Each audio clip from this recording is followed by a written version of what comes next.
At ngayon po ay tayo ay nagpapatuloy sa ating tema ngayong taon, to stand firm or tindig matatag. Sabi sa ML, di ba? Lakad matatag. Pero sa atin po, tindig matatag. Stand firm. Na kailangan na natin. And again, as a review, hindi na po natin tinatakel ngayon yung patungkol sa pagsubok sapagkat alam na natin 8 days, 8 mornings, 8 nights, pinag-usapan natin yan at talaga namang naiintindihan na natin na sa lahat ng mga pagsubok, we need to stand firm. And speaking of stand firm, so yung mga nakatayo, meron mga nakatayo sa likod, we don't want you to stand firm sa likod forever. Meron pa po tayo dito sa harapan. Marami pa po kasi may mga may mga kids tayo na napunta doon. So, sit firm naman dito. Ayan, sit firm tayo. Ngayon lang, ngayong oras na ito. Meron pa po tayo mga space dito sa unahan. And again, tayo pong lahat ay tumayo. We invite everyone na tumayo. At habang tumatayo, pwede ko kayo lumakad dito papunta sa harapan. Mas malamig ho dito. Yan, mas malamig sa unahan. So again, last week po ay napag-usapan natin, unang-una ho kailangan ho nating magtindig matatag sa Biblia. Sa salita ho ng Panginoon. Bilang mga Kristiyano, ang Biblia po dapat ang pundasyon ng ating pananampalataya. Kailangan dito nakasentro, dito nakabaon, lahat ng mga katuruan natin, lahat ng mga pinapaniwalaan natin, Biblia po ang ating pundasyon. At last week, natutunan nga po natin, at dahil tayo ay naniniwala sa Biblia, unang-una ho kailangan tindigan natin ang mga pangako ng Diyos sa Biblia. Sapagkat ang Biblia po, hindi lamang po mga katuruan ang mababasa natin dyan, hindi lamang mga stories, kundi mga pangako po ng Diyos na iba, marami ho sa kanila natupad na, yung iba hindi applicable sa atin, pero marami pa rin dyan applicable ho sa atin. Kagaya ng pagpapatawad ng Diyos, pagpapala ng Diyos, pagmamahal ng Panginoong Diyos, marami ho siyang pangako dyan, yung biyaya ng Diyos sa atin. So kailangan ho natin tindigan natin ang mga pangako ng Diyos sa Biblia. Ibig sabihin, paniniwalaan natin, isasabuhay natin kung ano ang sinasabi ng Diyos. Kasi ang ating pagsunod ay may kalakip. Ang ating paniniwala, pagsunod, may kalakip na pangakong pagpapala.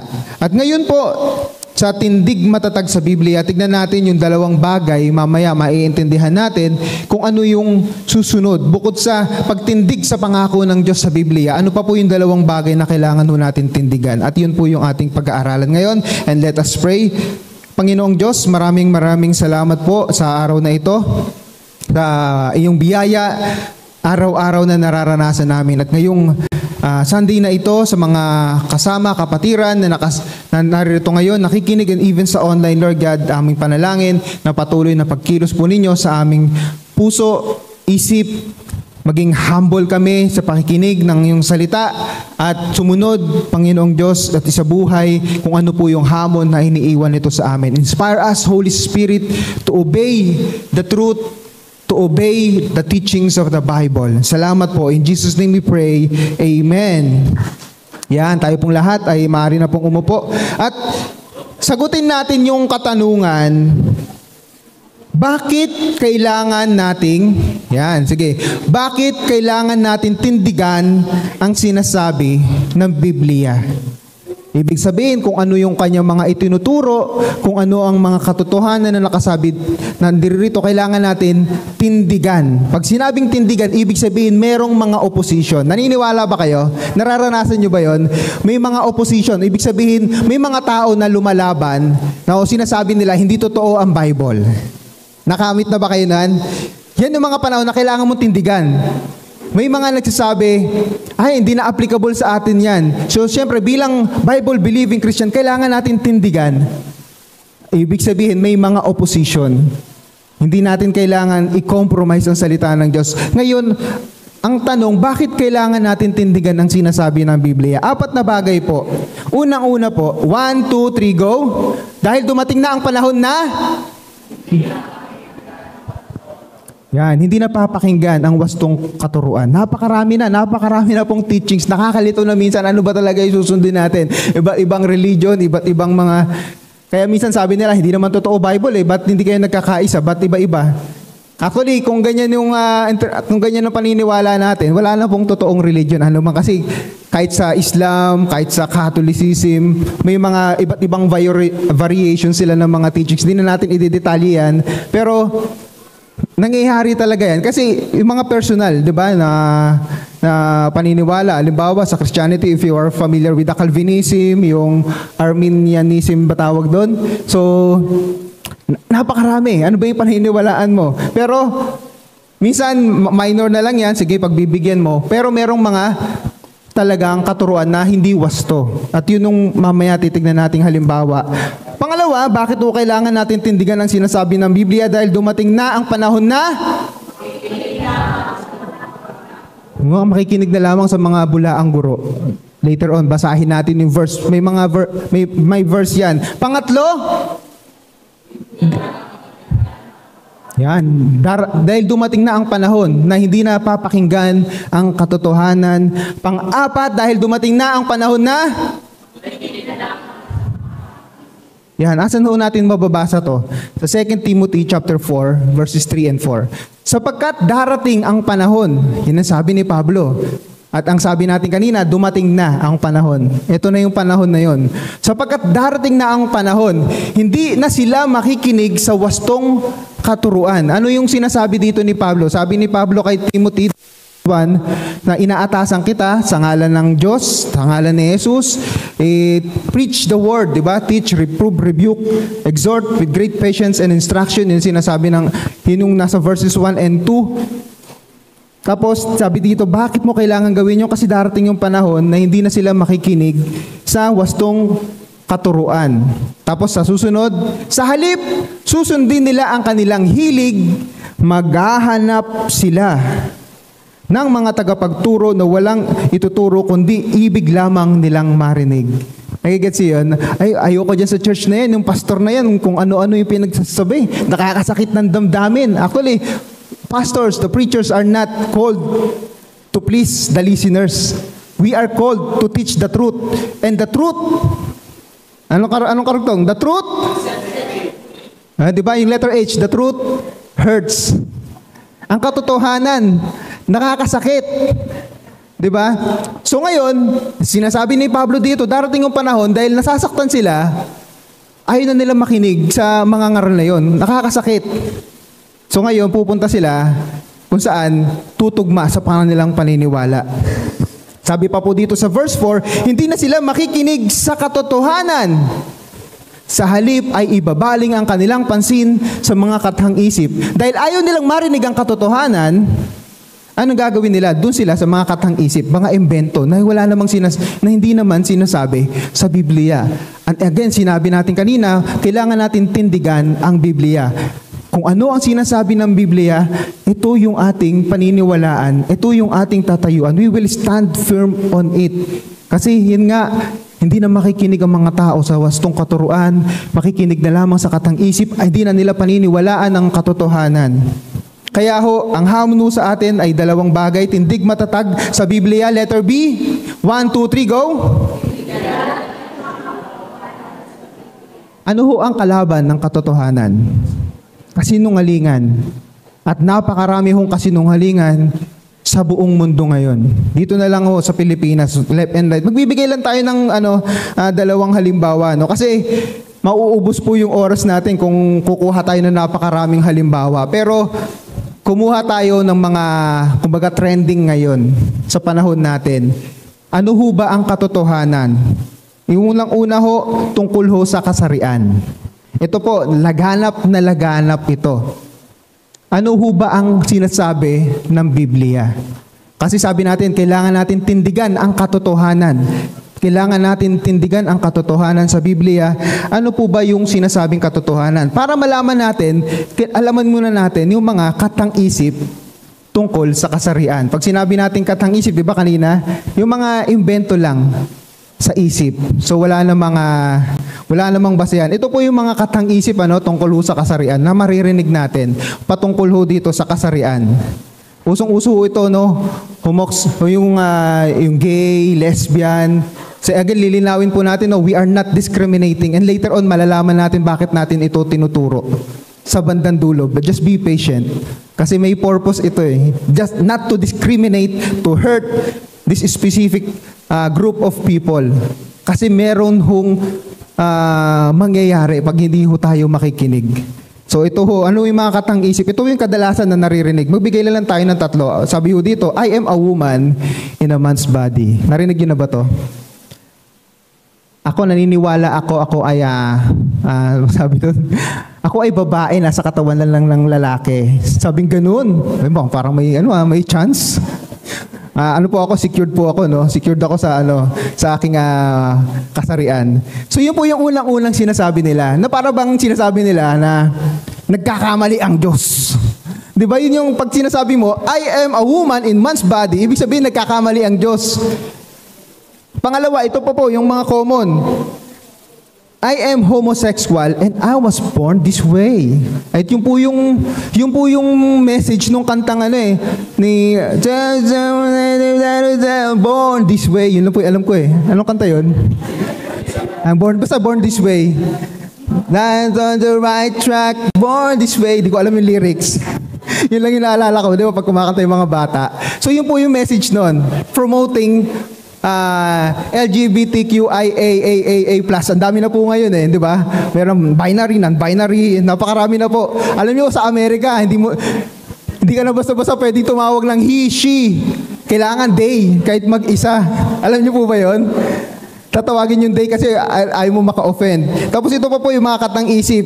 I identify myself as a woman, therefore I am a woman. Kahit diba, pag ako sinabi ko, I identify, ito yung gender expression na tinatawag, I identify myself as a woman, therefore I am a woman. Familiar kayo doon?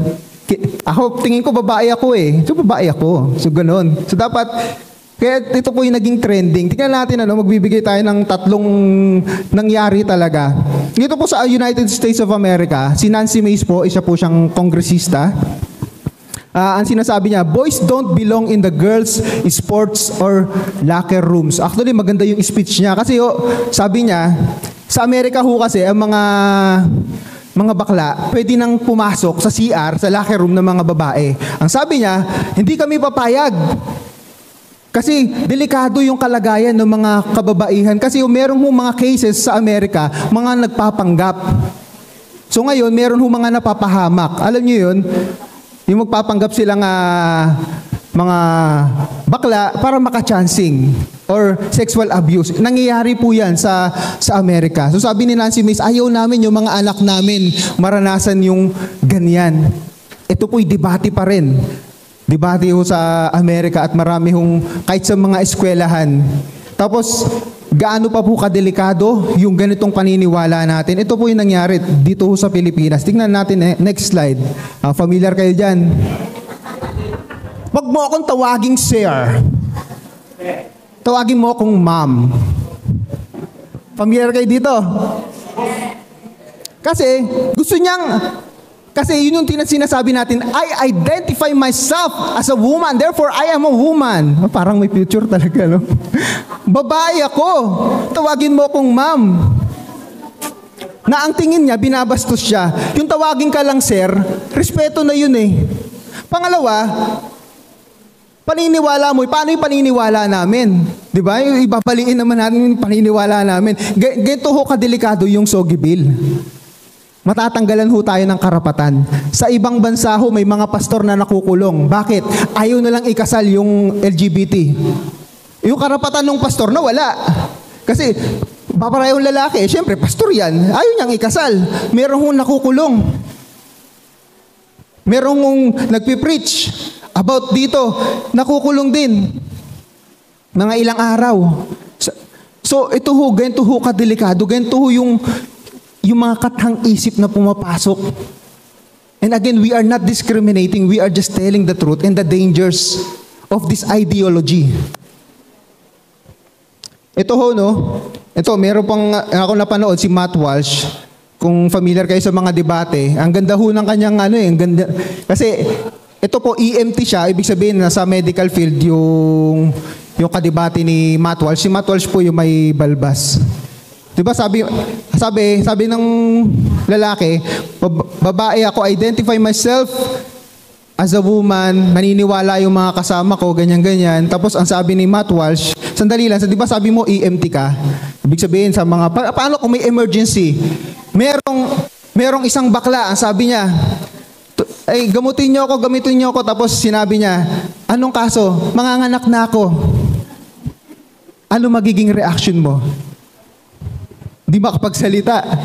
Kasi biologist siya, pinagmamalaki niya na biologist siya. So, tinanong siya, paano? Ganun, may pumunta sa ospital, lalaki, sabi niya, manganganak siya. Gagamutin mo ba? Ngayon ho, nababaliw na kung tama man yung term na iyon. Meron pa mga congressman na hiniwala, pwede daw manganak yung lalaki. Mag-search lang po kayo sa internet, meron ho talaga. Hindi ho tayo nag-iimbento. Ito po yung tinatawag natin, sinasabi kanina sa Bible, katang-isip. And again, we are not discriminating. And later on, lilinawin natin bakit ho natin sinasabi ito. Ngayon, ano ho ang panlaban natin dito? Katotohanan. Ano po ba ang katotohanan tungkol sa kasarian? Genesis chapter 1 verse 27, pakibasa. 1, 2, 3, go!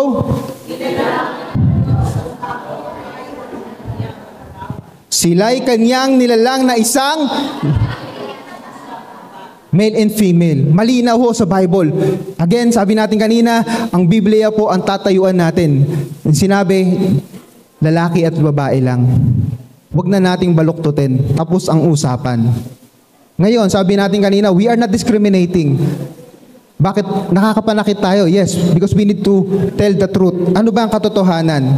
Masama ba talaga yung practicing homosexuality? Ano ho ang sinasabi ng Bible? Romans chapter 1, 24-27. Kaya't hinayaan na sila ng Diyos sa kanilang maruruming pagnanasa. Maruruming pagnanasa, yun po yung description. Hanggang sa hindi na nila mapigil ang paggawa ng kahalayan sa isa't isa. Tinalikuran na nila ang katotohanan. Ibig sabihin, kasinungalingan po ang pagpapractice niyan. Tungkol sa Diyos at pinalitan ng kasinungalingan. Sinamba nila at pinaglingkuran ang mga nilikha sa halip na ang lumikha na siyang dapat papurihan magpakailanman. Amen. At ito po sabi sa verse 26, dahil dito'y hinayaan sila ng Diyos sa mahalay na pagnanasa. Ayaw na makipagtalik ng babae ayon sa likas na kaparaanan at sa halip ay sa kapwa babae sila nakikipag-ugnayan. Ganoon din ang mga lalaki, ayaw na nila makipagtalik sa mga babae ayon sa likas na kaparaanan at sa kanilang kapwa lalaki sila nahuhumaling. Ginagawa nila ang kasuklam-suklam na bagay. Bakit ho namin tinuturo to ko ay nakakapanakit? Kasi kasuklam-suklam ho ito sa Diyos. At ito po ang matindi. Kaya't sila ipaparusahan ng nararapat sa kanilang masasamang gawa. Hindi ho nila naiintindihan. We are telling the truth kasi ayaw namin kayong mapahamak. Paano kung mananahimik kami? Paano nyo malalaman ng katotohanan? Hahayaan na lang namin kayo na mapunta sa impyerno? Malinaw ho na sinasabi sa salita ng Diyos. Kasalanan yan. Mananahimik na lang kami. Hindi ho pwede. Kahit na kami ay nahahatulan, kami ay nag-judge, sabi sa Bible, do not judge daw, pero mali naman yung pagkakaintindi. Pag nanahimik kami, maraming mapapahamak. At ito ang katotohanan. Ayaw pong mapahamak ng Diyos ang sino mang sa atin. Mga bakla, tomboy, mga sabihin na natin, mga kriminal, lahat na sinasabi ng mga tao na mga salot ng lipunan, lahat po yan ay ayaw po mapahamak ng Diyos. Ezekiel chapter 18 verse 23, do I have any pleasure in the death of the wicked, declares the Lord God, rather that they should turn from their ways and live? Nais ko ba? Ako ba'y natutuwa na mapahamak ang mga wicked? Sabi ho sa Bible.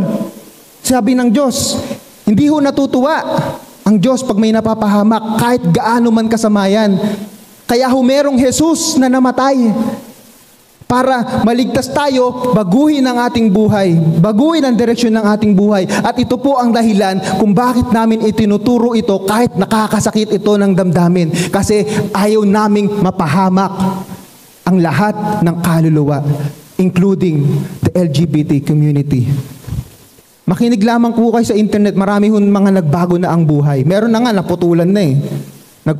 Pero ngayon, nagpipreach na siya at nagsisisi.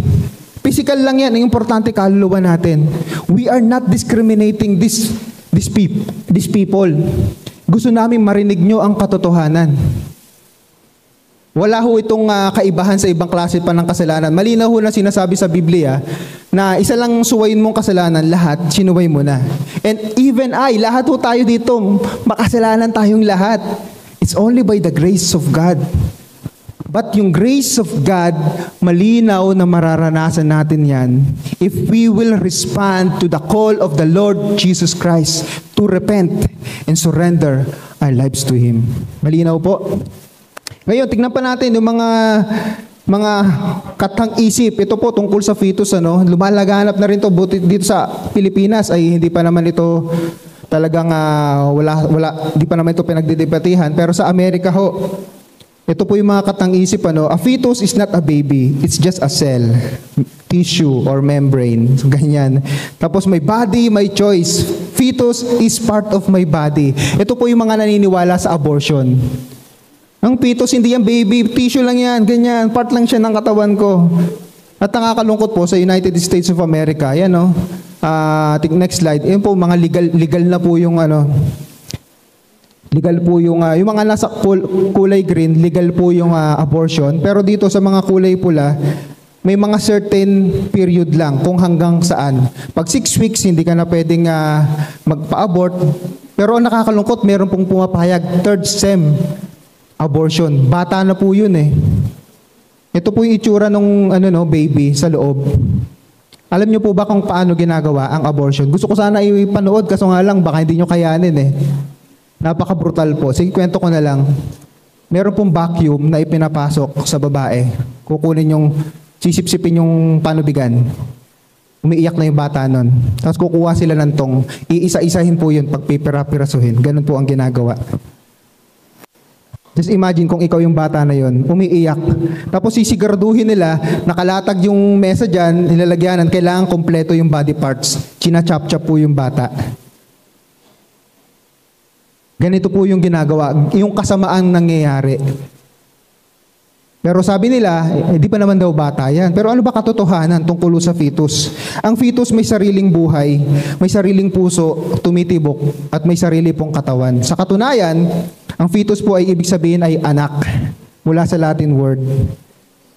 At ito po ang sabi ng Diyos. Ito ang sinasabi ng Biblia. Psalms 139 verse 13. Ang anumang aking sangkap, ikaw o Diyos ang lumikha, sa tiyan ng aking inay hinugis mo akong bata. Bata na yan. Kaya kailangan ho nating tindigan ang katotohanan kung ano ho ang sinasabi ng Biblia. Kung ano ang katotohanan. 2 halimbawa lang po yan. Mauubos ang oras natin pag inisa-isa natin. Pero ito lang 2 halimbawa na lumalaganap sa Western countries na sa kalungkutan ay nai-impluwensyahan na tayo. We need to stand firm on the truth and refute the lies. Kaso nga lang, bilang tagapagsalita, kung ito may kumalat, kailangan kong tindigan kung may mga bashing tayong maririnig. I don't care. Bash me all you want. Pero ito yung sinasabi ng salita ng Diyos. Again, kailangan ho natin tindigan ang mga katotohanan sa Biblia. Pangalawa ho, letter C, kailangan ho natin tindigan. 1, 2, 3, go! Yan. Kailangan ho nating tindigan ang mga katuruan sa Biblia. Marami hong itinuturo ang Biblia. At isa po sa mga central truth, 'di ba, na itinuturo patungkol sa Biblia ay ang pag-ibig. Kailangan ho itong tungkol sa pag-ibig kasi God is love and Jesus Christ commanded us to love. Pero sa ngayon po, ang dami hong maling katuruan na kumakalat ho patungkol sa pag-ibig. Ito po yung mga maling katuruan tungkol sa pag-ibig. Gusto ko pong ipakilala sa inyo. Kilala nyo na siguro ito. Yan, ito po yung sabi niya, no? Yan, kilala nyo na yan, ano? Kasi very influential siya. Actually, aamin po ako, no, nung taga-Exodus pa ako, ganito paniniwala ko. Di pa ako nagbabasa ng masyado ng Bible nun eh. Nasa Ezekiel Street, magkapit bahay pa kami ni Nanay Lourdes. Sabi dito, all religions are coming from love, empathy, sympathy, compassion, kindness, and respect. Ang ganda pakinggan, di ba? Ang ganda pakinggan. Pero tignan natin yung mga kasunod. If your religion is teaching you otherwise, it's about time you reevaluate yourself and your faith. Walang relihiyon na nagtuturo sa mga tao na magkaroon ng puot. Ang tanong, totoo ba yan? Totoo ba yan? Ano ba ang sinasabi ng Biblia? Parang ang ganda ho pakinggan is love, love, love. Pero hindi ho natin naiintindihan that God is not just a God of love. He is also a God of justice, holy, and wrathful God. Wrathful na gagalit po ang Diyos. Malinaw ho na sinasabi yan sa Biblia. And minsan puro gusto lang natin marinig, love, love, love. God is a wrathful God kapag nananatili yung kasalanan. And that is the truth. Ano ho yung sinasabi dito? Ano po ang tamang katuruan tungkol ho sa pag-ibig? And 1, 2, 3, go. Yan, ang righteous love po. Galit sa kasamaan. Ibig sabihin ho, merong righteous love, meron ding worldly love, yung maling klaseng pag-ibig. Sabi ho dito sa 1 Corinthians chapter 13 verse 6, hindi ito natutuwa sa masama, sa halip ay nagagalak sa katotohanan. Alam na po natin yung 1 Corinthians 13, di ba? Sabi sa verse 4, love, di ba? Love is kind, etc., etc. At sabi ho, love does not rejoice in unrighteousness, but rejoices with the truth. So, ang tunay na pag-ibig, kailangan tama. Ang tunay na pag-ibig, kailangan pag-ibig na naaayon sa pamantayan ng Diyos. Kasi may malihong klaseng pag-ibig. Sabi sa 1 John chapter 2, verses 15 to 16, huwag ninyong ibigin ang sanlibutan o ang mga bagay na nasa sanlibutan. Ang umiibig sa sanlibutan ay hindi umiibig sa Ama. At ano po yung mga pag-ibig sa sanlibutan? Ito po, nasa verse 16. Ang lahat ng nasa sanlibutan, ang pagnanasa ng laman, lust of the flesh, ang pagnanasa ng mata, lust of the eyes, at ang pagmamalaki sa buhay, boastfulness, na ito ay hindi nagmumula sa Ama, kundi sa sanlibutan. Malinaw ho na sinasabi sa Biblia, everything that is sinful, everything that is worldly, hindi ho dapat natin mahalin. At kabilang na po yung mga ginawa nating examples kanina. We need to stand firm on the teachings of God, specifically patungkol ho sa pag-ibig. Dahil hindi lahat ng pag-ibig ay tama. Kung ang pag-ibig ay kontra sa pag-ibig ng Diyos, mali na po yun. Yung sinasabi kanina, di ba? Walang relihiyon na nagtuturo sa mga tao na magkaroon ng puot. Totoo ba yun? Tingnan natin, Proverbs chapter 8 verse 13. The fear of the Lord is to hate evil. Kung takot ka sa Diyos, sabi mo, relihiyoso ka. Sige, sabihin na natin yung term na religious ka o spiritual ka. Pero sabi, the fear of the Lord is to hate evil. Hindi ho tayo nag-iimbento. Proverbs chapter 8 verse 13. Pride and arrogance and the evil way and the perverted mouth I hate. Ano yung tinuturo? Di ba magalit ka? Saan? Sa kasamaan. Alam naman natin, context. Di ba, is ganda? Alam na natin yung pinapractice niya. Nabasa na rin natin kanina. Yun yung pinakauna nating example about sa LGBT. We are not discriminating again. Uni-ulit natin. We are just telling the truth. At pag hindi ho tayo magbabago, mapapahamak ho tayo. We are called to teach the truth. The teachings of the Bible. Sabi pa po dito sa Psalms chapter 97 verse 10, hate evil, you who love the Lord. The greatest commandment is to love the Lord. Pero if you really love the Lord, you will hate evil. Lord, mahal na mahal kita. Tapos pagkatapos ng Sunday, kinabukasan, practice na naman ng kamalian. You are not... Is that really loving the Lord? Yung ba talaga yung sinasabi? We need to stand firm. Tayuan natin kung ano ang sinasabi. Yung mga katuruan sa Biblia. Romans chapter 12, verse 9. Maging tunay ang inyong pagmamahalan. Kasuklaman ninyo ang masama at pakaibigin ang mabuti. Let love be without hypocrisy. Abhor what is evil. Cling to what is good. Ayun na naman. Kailangan, kung Tagalogin natin, yung mas mababaw, let love be without hypocrisy. Ang pag-ibig dapat walang kaplastikan. Pero ang sabi, abhor. Hate what is evil. So ibig ho sabihin, mali ho na sinasabi na walang relihiyon na nagtuturo na ng puot. We need to hate what is evil. Ayan po ang sinasabi ng Biblia at hindi ho tayo nag-iimbento. At lilinawin lang natin, we are not hating people. At minsan kasi nami-misinterpret. Dahil kumukontra tayo, sabihin nila, galit kayo sa amin, dinidiscriminate ninyo kami. We are not against to these people. Kundi kung ano yung sinasabi. Doon tayo sa issue. Hindi tayo na-memersonal. Ang sinasabi natin, kung ano ang sinasabi ng Biblia. Kasi pag nanahimik kami at hindi yun narinig ang katotohanan, pananagutan namin yun. Di ba? Sinabi sa Ezekiel, kapag ikaw ay nanahimik, hindi mo binalaan ang iyong mga kasama, pananagutan namin ang kanilang dugo kapag sila'y napahamak. Ngunit pag sinabi namin ang katotohanan, binalaan ng taong ito at hindi sila nakinig, at hindi, kung mapapahamak sila, wala kaming pananagutan kasi sinabi namin ang katotohanan. Kaya ho, ang pag-ibig ho ito, no, basahin natin. 1, 2, 3, go.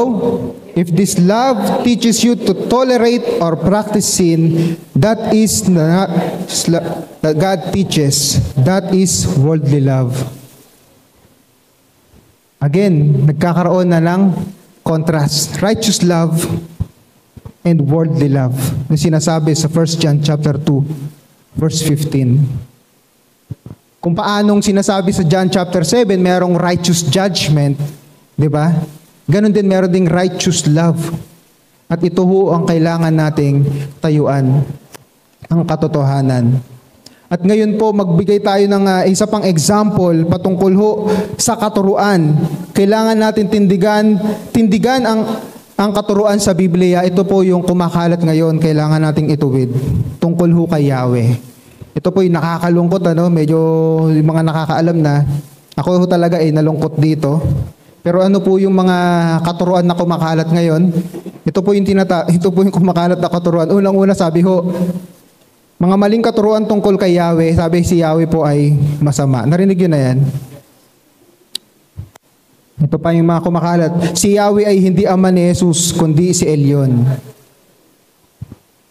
Si Yahweh, kadiliman ng araw ni Yahweh, kay Jesus kaliwanagan. Konti lang po yan, hindi na natin dinamihan. Ano yung resibo natin? Ewan ko kung napanood nyo na to. Next slide. Yan, ito po yung meron nagtuturong pastor. Yan, di ba? The cult of Yahweh. Kung tayo sumasamba kay Yahweh, tayo po kulto. Di ba? Yan yung sinasabi dyan Ibig sabihin, kulto tayo kasi sinasamba natin si Yahweh. Naniniwala tayo kay Yahweh. Si Yahweh kinikilala nating Diyos.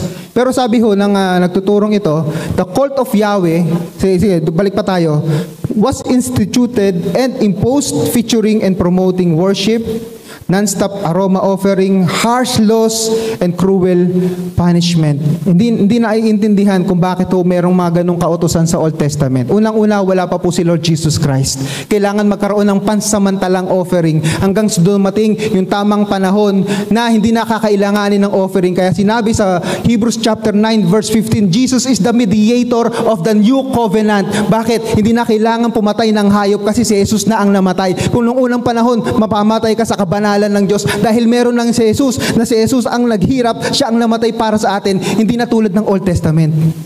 Pero kailangan may right timing.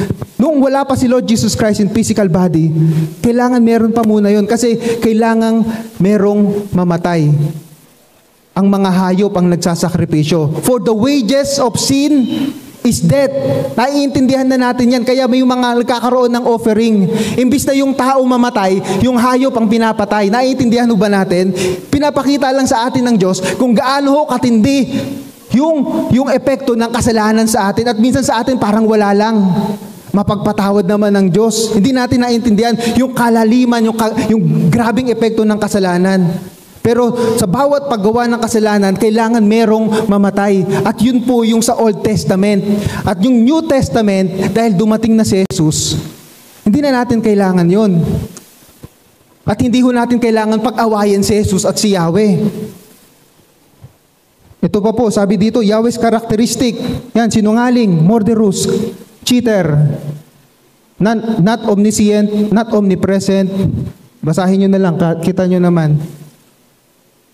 Na ibig sabihin, mali po yung Diyos na sinasamba natin. Parang gusto po yung ganong... Kaya ho natin nililinaw to, no?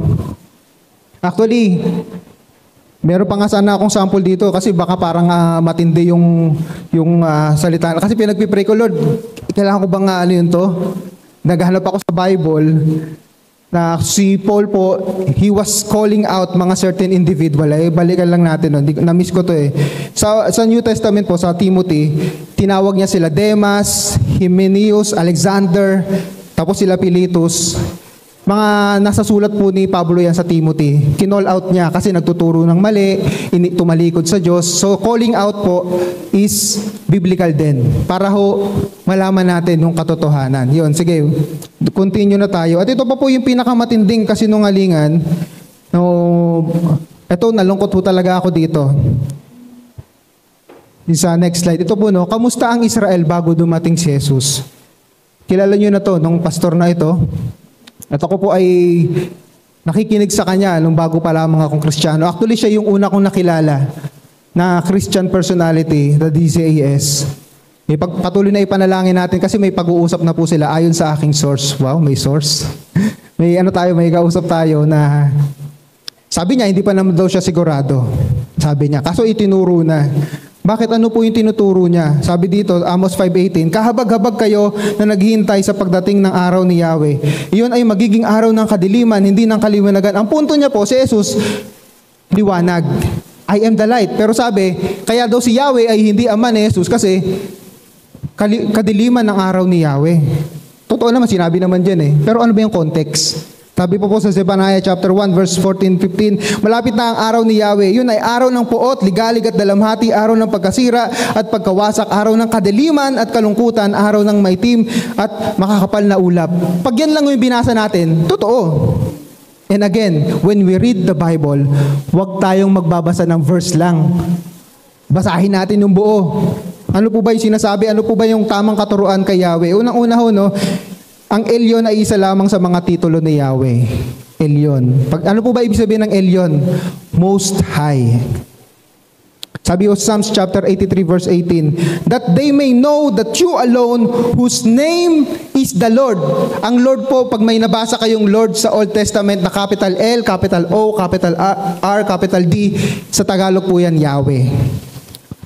Are the most high. English yung binasa natin kasi hindi lumitaw yung sa Tagalog kasi pinaparaphrase po yan. Pero sa English lumitaw yung most high or Elyon over all the earth. Malinaw ho mababasa natin na si Yahweh, siya po ay Elyon. Hindi ho natin kailangan pag-awayin. Ngayon, bakit ho kadiliman ng araw ni Yahweh?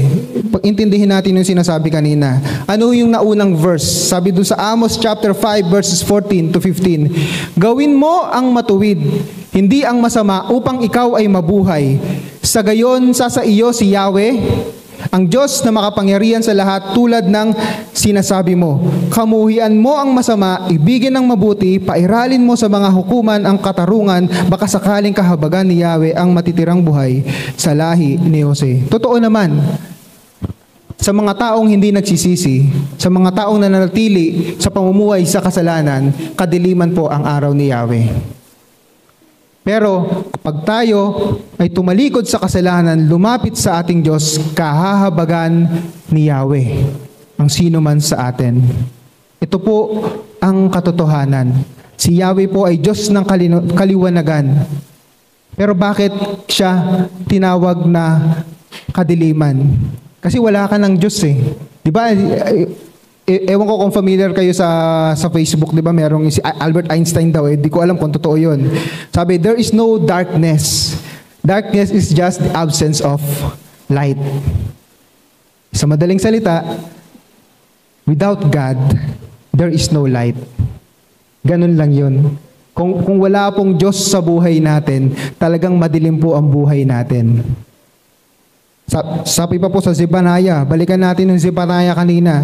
Zephaniah chapter 1 verses 4 and 6. Paparusaan ko ang lahat ng mamamayan ng Juda at ng Jerusalem. Wawasakin ko rin sa dakong ito ang nalalabing bakas ng pagsamba kay Baal at lubusan ng malilimutan ang paring naglilingkod sa mga Diyos-Diyosan. Silang mga tumalikod na sa paglilingkod kay Yahweh at hindi na humihingi ng patubay sa Kanya.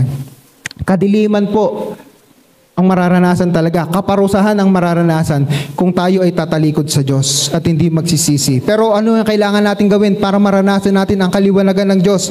Zephaniah chapter 2 verse 3, manumbalik kayo kay Yahweh, kayong mapagkumbaba, kayong sumusunod sa Kanyang kautusan. Gawin ninyo ang tama at kayo'y magpakumbaba kay Yahweh, baka sakaling kayo'y makaligtas sa parusa na araw na iyon.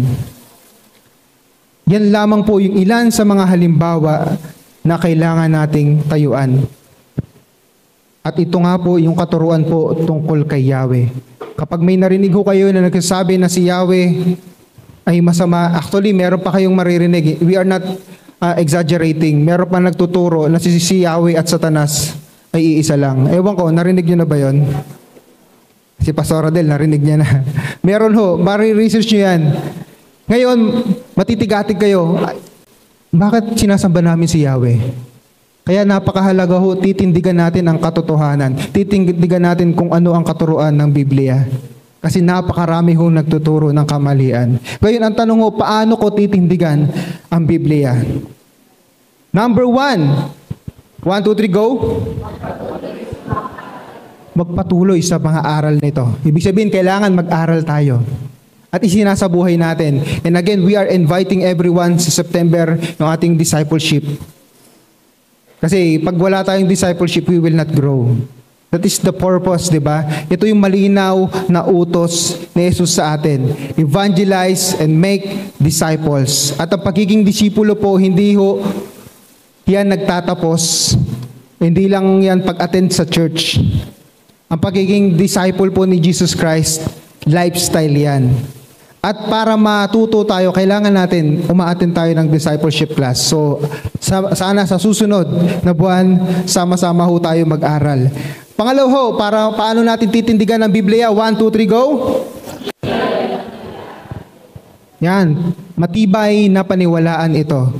Saan ho natin mababasa itong dalawa na ito? 2 Timothy chapter 3 verses 14 and 16. Ngunit ikaw, kausap po ni Pablo si Timothy, magpatuloy ka sa mga aral na natutunan mo at matibay mong paniwalaan. Di ba? Magpatuloy at matibay na paniwalaan. Stand firm.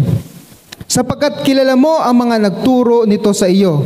Mula pa sa pagkabata, alam mo na ang banal na kasulatan. Ano yung itinuro? Yung banal na kasulatan. At sinasabi, magpatuloy ka sa mga aral ng banal na kasulatan, matibay mong paniwalaan ang mga aral sa banal na kasulatan, na may kapangyarihang magbigay sa iyo ng karunungan tungo sa kaligtasan sa pamamagitan ng pananampalataya kay Kristo Jesus. At sabi ko sa verse 16, ang lahat ng kasulatan ay kinasihan ng Diyos at kapakipakinabang sa pagtuturo ng katotohanan, sa pagsaway sa kamalian, sa pagtutuwid sa likong gawain, at sa pagsasanay para sa matuwid na pamumuhay. At yan po ang ginawa natin ngayong araw na ito.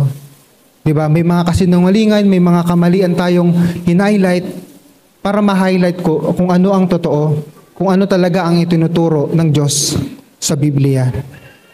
Kaya bilang summary ho, tindig matatag ho tayo sa Biblia. Paano ho natin titindigan? Letter A, tindigan natin ang mga pangako ng Diyos sa Biblia. B, tindigan natin ang mga katotohanan sa Biblia.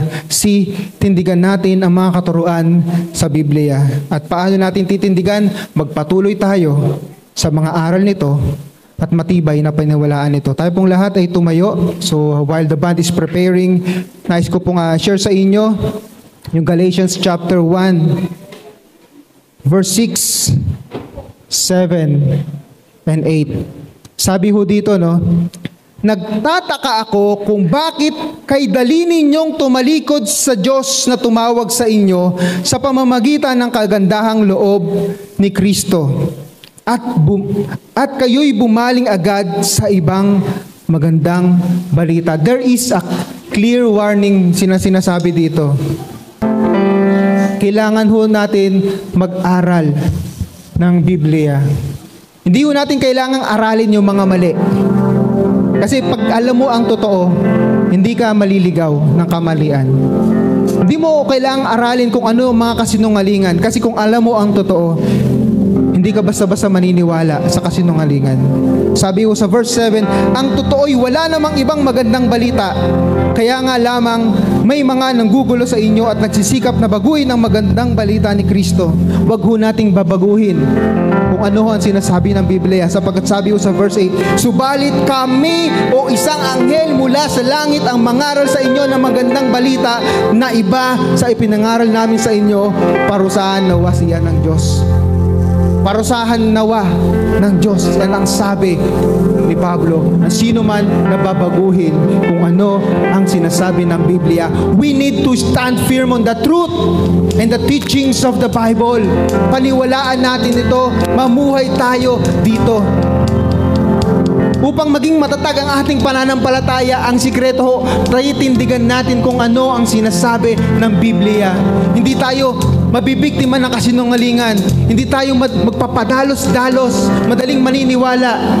Pupunta agad tayo sa Biblia, the foundation of our faith. Lord Jesus Christ, maraming salamat ho, Ama. Dahil sa katuruang ito, Panginoon, na hindi na lamang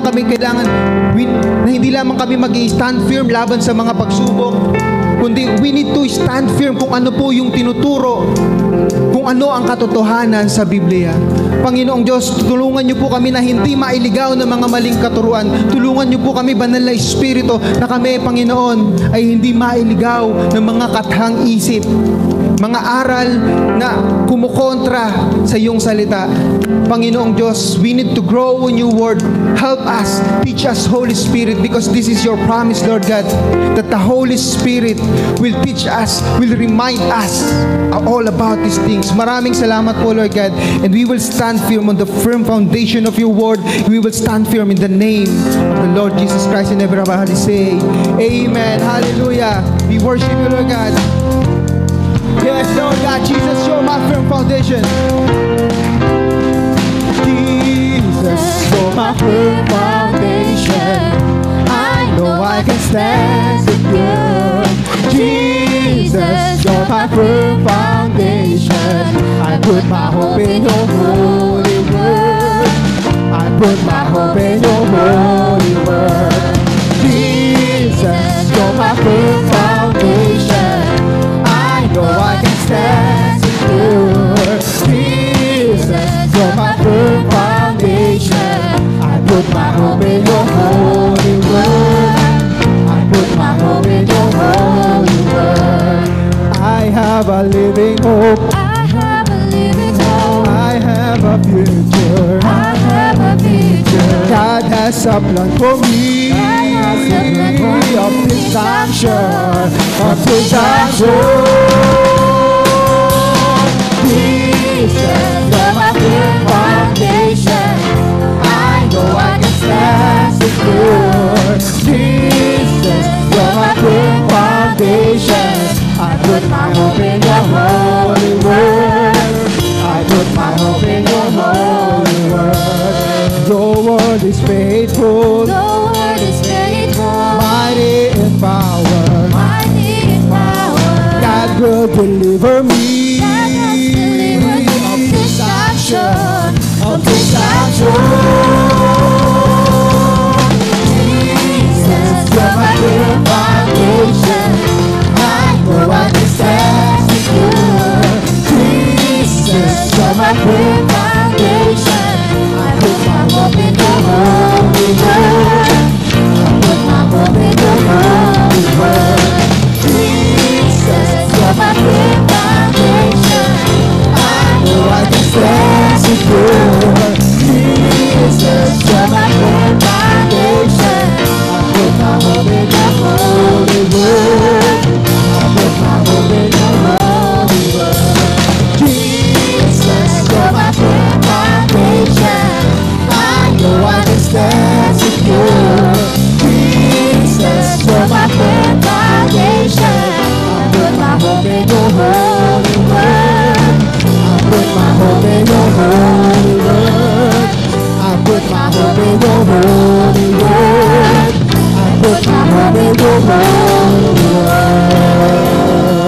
Yes, Lord, we put our hope in your holy word, oh God. Lord Jesus Christ, you are the foundation of our faith, and the Bible is the foundation of our belief. Maraming salamat o Panginoong Diyos, because we have the Holy Spirit that you have promised to teach us and to remind us about the truth. At sa lahat ng mga natutunan namin, Panginoong Diyos, tunay, Lord God, na maging compassionate kami. We are caring and praying for the people, to those who still believe to the lies of the world. And even, Panginoon, yung mga personalidad ng mga Kristiyano na kinikilala namin, that they will find the truth. Father God, we will stand firm on your word. We will believe. We believe on your word. At isa sa buhay kung ano ang sinasabi ng iyong salita. Lord God, maraming salamat po sapagkat ang iyong salita ay kanasihan ng iyong Espiritu. Lord Jesus, Holy Spirit, put your word in our hearts. Fill our minds with the teachings, with the truths of the Bible. Holy Spirit, teach us, guide us, instruct us in the way we should go. In Jesus' name we pray.